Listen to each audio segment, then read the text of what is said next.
Hello and welcome to episode 15 of the Redcast. This is part 3 of 3.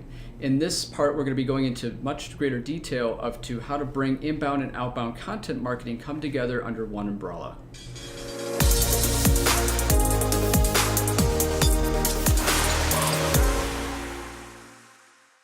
So let's bring it all together. We talked about inbound marketing, outbound marketing. How do we bring those two together to drive value for the organization? How do we prove that value? And how do we do it with a scrappy marketing team? Or if you do have resources, I mean, even if you have a large marketing team, you obviously have a lot more capacity, but you're still going to run into those problems where I don't have time to do this, or just you're going to have the same obstacles regardless. I think the measurement piece and making sure you're showing the value is the challenging piece for content marketing. I look at it as there's the brand awareness bucket, what we've been talking about, inbound, outbound, making sure the leader.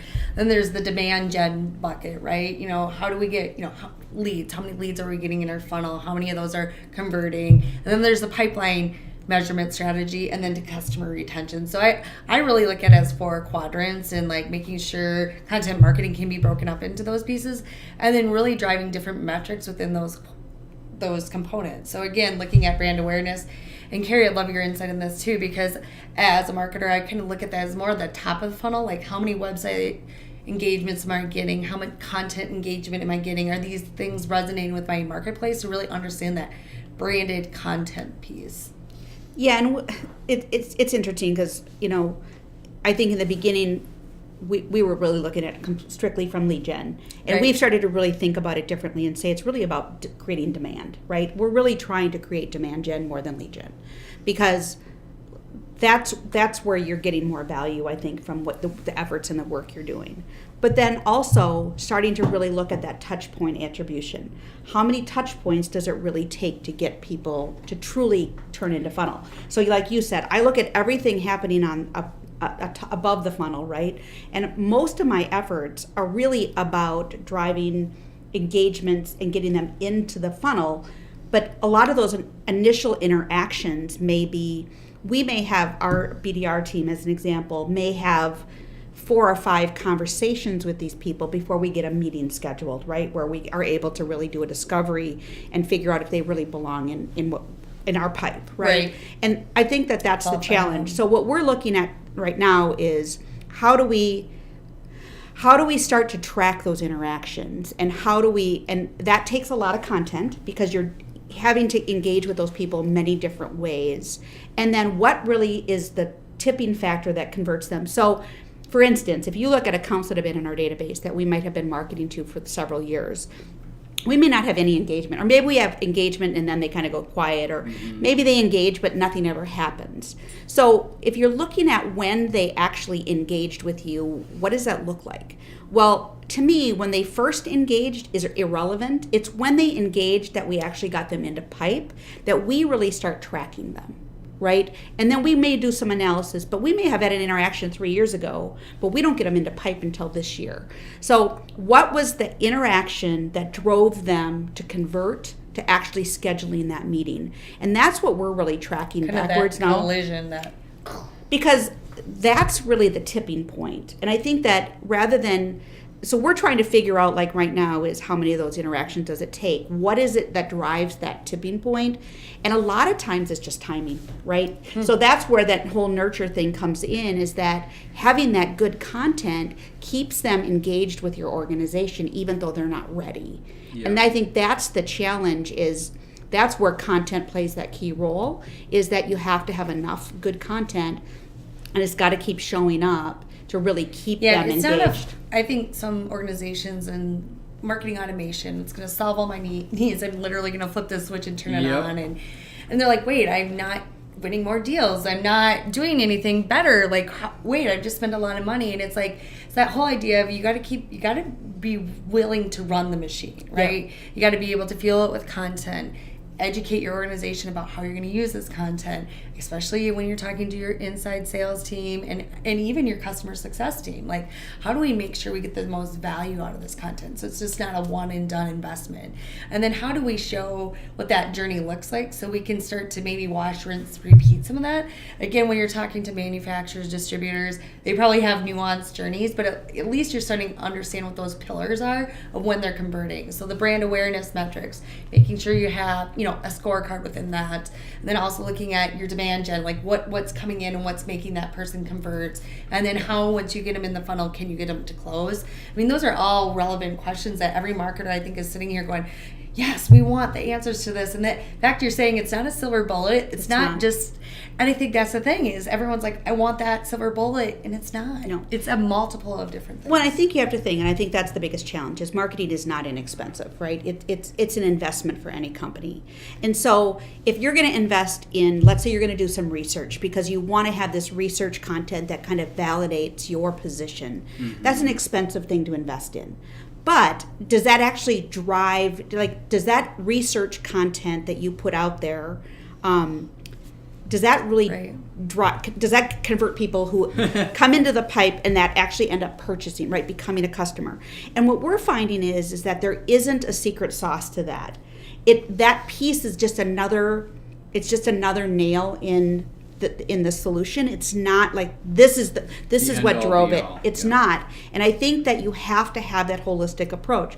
So what we think of is this is what my budget is, and these are all the things that I want to do within that budget. And it's not one of these things that are going to make my pipe successful or getting customers into pipe so I can hand them off to sales. It's all of these things collectively are required in order to get that done. And I think that's where the KPIs are tricky.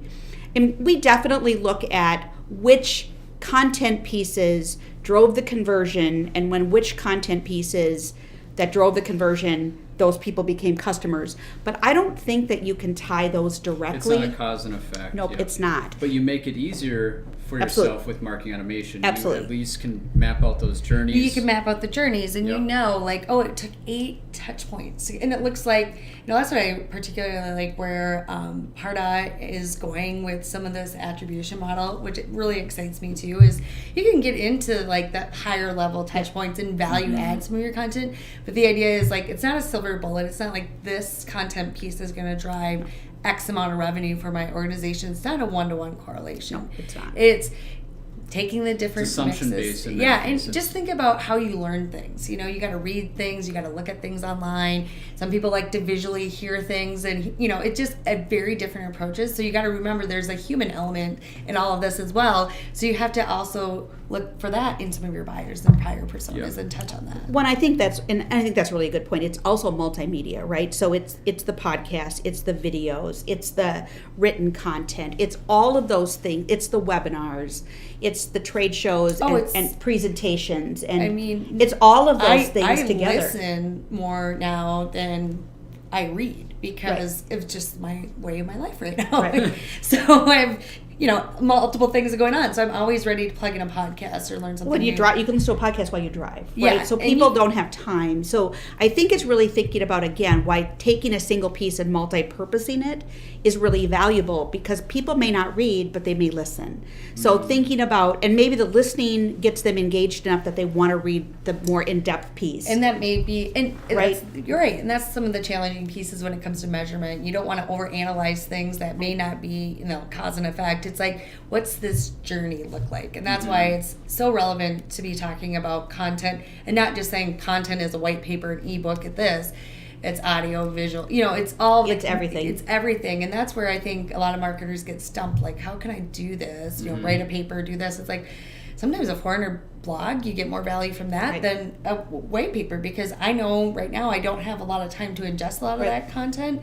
But I definitely, if it was a blog that pointed to something, I may go, okay, I want to put this in my catalog and read this when I have. Well, the other thing you have to think about too is when you think about relevant to demand gen is one of the things that we're really looking at is what should be gated and what should be ungated. Yeah. Right? Yeah. That's why marketers. and we're starting to ungate things. You have to. And we did the exact same thing. Yeah, and giving people access to more content. And one of the things we're also doing is putting more content on the landing page so that before they make that conversion to fill out the form to Yeah, 'cause download it's that scary content. to give your information, Right, because they know, you know what's going to happen. You exactly. know what's going to happen. And so that's some of the other things is giving them more information. But we're really looking at like, you know, how do you think about this differently? And yes, you're giving away the possibility of lead gen, but again, I think that getting that information out there is really important. Yep. Yeah, and you're building that trust and relationship. Like, we trust you, use our information. Yeah.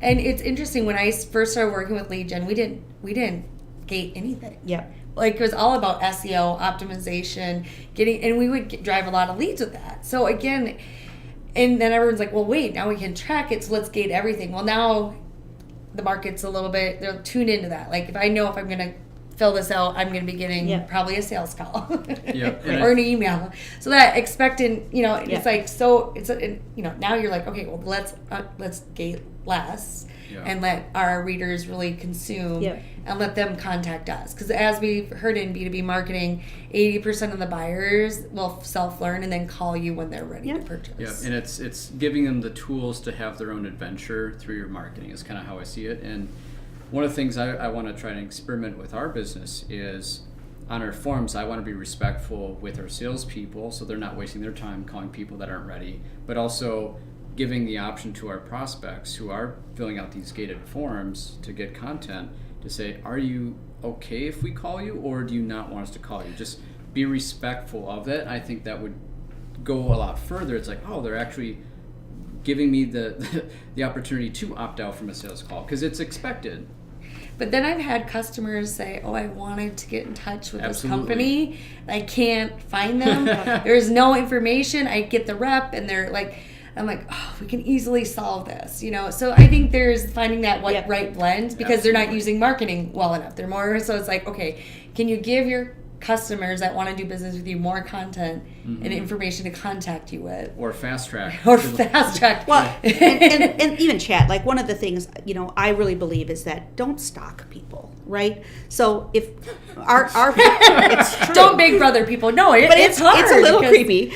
So like, we look at chat and say, if somebody engages you, fine, but don't just say, hey, I see you on your site, because I think that is so invasive. And I know as a marketer, I hate going to someone's site and they're like all over me with their chat, like, hey, you're on our site, like, I'll let you know if I need help, right? So that's kind of our approach too. We definitely are aware who's on our site. We can tell if they're in our database. We know who they are, and we just watch. And the reality is if we see them stumbling or having a problem, then we reach out and say, hey, is there anything we can help you with?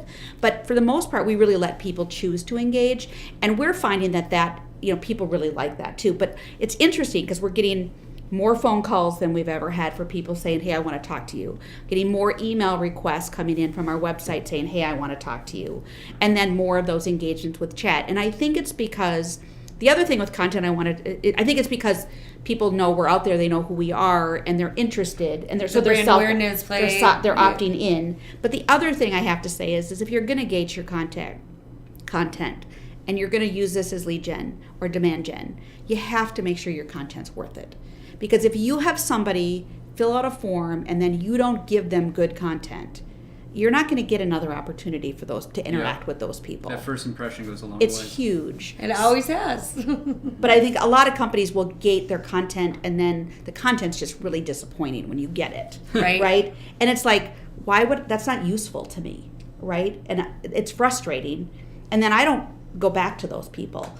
And I wouldn't expect anybody to do the same with us. So really think about the value of your content as well. And it's having just a touch point with that and just checking in. And I think this kind of goes back to your research point that you made earlier, which is I need to be evaluating my customers, my prospects, and confirming that is this content aligning with what they're interested in. And that happens through the sales cycle. You're learning about that and having your salespeople armed with the right questions to ask during the sales cycle to know what content did you download? Was it relevant? Did it help you? And I think was it informative? Exactly. And I think that's reconfirming with the marketing department, and that having a closed loop feedback loop is really so what's going to be driving it's that the alignment. quality. Right. Yeah, and I think that's the biggest challenge too is being in touch, you know, being realistic, and then really staying in contact with your content and what you're doing as well to get validation that it's worthwhile. If you're not hearing from people that your content is good, then maybe you really need to rethink your content, right? Or how you're doing it. And again, this sounds easy. It's not. This is really, really hard. And some of the other things that, talking about a small, scrappy department, we also have really good external resources that we can rely on that are I consider part of my team, even though they're not full-time to me. And we use their time well as well. We understand where their value is, and we use them where they fit the best. And so I think that all of those things are just together, and you just have to reevaluate and reevaluate right. and reevaluate, because what works today may not work tomorrow. And that's right? very true. So there's what you've done 10 years ago is not going to work with today. It's always going to be flipping and switching, and that's the thing with marketing. It's living, breathing, continuously changing, and you just got to be ready as a marketer to kind of uncover that and see where the adventure is going to lead you. Because again, businesses are doing it all the time. They're innovating. They're trying to figure out how to connect more, and using great content, marketing automation, using the sales teams to get there. I mean, you're doing all the right things. It sounds like an exciting time for Insight, and I'm glad that they have you as their leaders. So nicely done. Thank you. Cool. Well, I think this kind of concludes the episode. Again, Amanda and Carrie, thank you for coming to Thanks the for having Redcast. us. And I hope to see you guys next time. Look forward to it. Thanks again for watching this video or podcast. If you enjoyed it, please subscribe. We highly encourage it and really welcome the support. You can find all of our other discussions on YouTube, Stitcher, or iTunes. And this is where you can find our other topics about marketing automation, CRM, Salesforce, and a host of other topics.